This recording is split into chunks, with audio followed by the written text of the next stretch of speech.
অন্তর্বর্তী সরকারের প্রধান উপদেষ্টা ডক্টর মোহাম্মদ ইউনূসের কার্যালয়ের সামনে অবস্থান নিয়েছেন জুলাই আন্দোলনে আহতরা। দুপুরের পর তারা মিছিল নিয়ে প্রধান উপদেষ্টার বাসভবন যমুনার সামনে এসে সড়কে বসেন।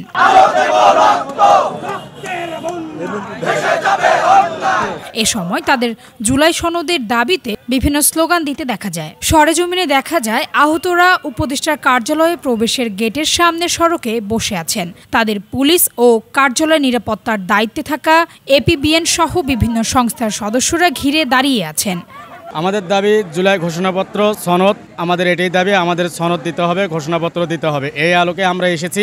আমাদেরকে এর আগের আন্দোলনে বলা হয়েছিল যে 30 কার্য দিবসের ভিতরে আমাদের জুলাই সনদ ঘোষণাপত্র দেওয়া হবে।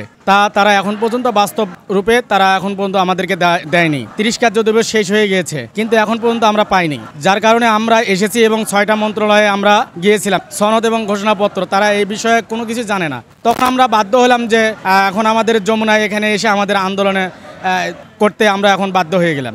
অবস্থান নেওয়া ব্যক্তিরা বলেন, জুলাই আগস্ট আন্দোলনে আহত ও নিহত হয়েছেন এমন ব্যক্তি ও পরিবারের সদস্যরা এখানে এসেছেন।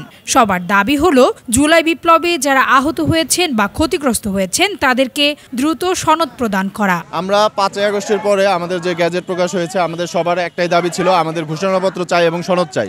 কিন্তু বারবার আমাদের আশ্বাস দেওয়ার পরেও আজও পর্যন্ত কিন্তু আমাদের ঘোষণাপত্র এবং জুলাই সনদের কোনো দৃশ্যমান আমরা কিছু দেখতে পাইনি। তো আমরা লাস্ট যে সরকার যে সময়টা দিয়েছিল 30 কার্য দিবসের সময়, 30 কার্য দিবস আমরা 5 দিনের আন্দোলন, শাহবাগে যে 5 দিন আন্দোলন করেছি সেই আন্দোলনও আমরা স্থগিত করে চলে গেছি একমাত্র প্রধান উপদেষ্টার কথায় যে 30 কার্য দিবসের মধ্যে সে আমাদের জুলাই ঘোষণাপত্র দিবে। 30 কার্য দিবস যাওয়ার পরেও এখন পর্যন্ত কিন্তু আমরা কোনো দৃশ্যমান অগ্রগতি দেখতে পাইনি। এবং আমরা আজকে এখানে এসেছিলাম শুধুমাত্র উপদেষ্টাদের কাছে জানার জন্য যে কেন আমাদের এরকম বিলম্ব হচ্ছে, কোন জায়গায় আপনারা বাধাগ্রস্ত হচ্ছেন, আমাদের সাথে বলেন। আমাদের রক্তের উপরেই তো সরকার দাঁড়িয়ে আছে। তো আমাদের সাথে বসে দেশের কি সংস্কার করা যায়, একবারের জন্য কি আমাদের ডাকছে?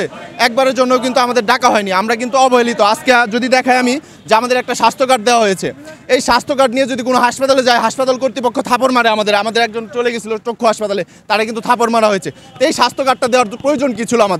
আমাদের প্রয়োজনটা কি ছিল এই স্বাস্থ্য কার্ডের? যেখানে আমাদের জুলাই ঘোষণাপত্র নাই, যেখানে আমাদের জুলাই সনদ নাই, সেখানে এই স্বাস্থ্য কার্ড দিয়ে আমি কি করব? এর আগে বিভিন্ন সময় আন্দোলনে আহতরা স্বীকৃতি ও পুনর্বাসনের দাবিতে রাজধানীর শ্যামলী, শাহবাগ উপদেষ্টার বাসভবন যমুনা অবরোধ করেছিলেন।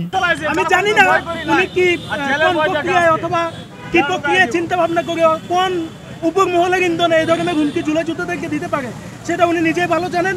আশা করছি উনি যথাযথ জবাব দিবেন, অথবা আমরা আমাদের স্টেপ অবশ্যই ঘোষণা করা হয়েছে। আমরা এই বিষয়ে আমরা আন্দোলন দিকে যেতে পারবো। তাসনুভা ঐশী, METV।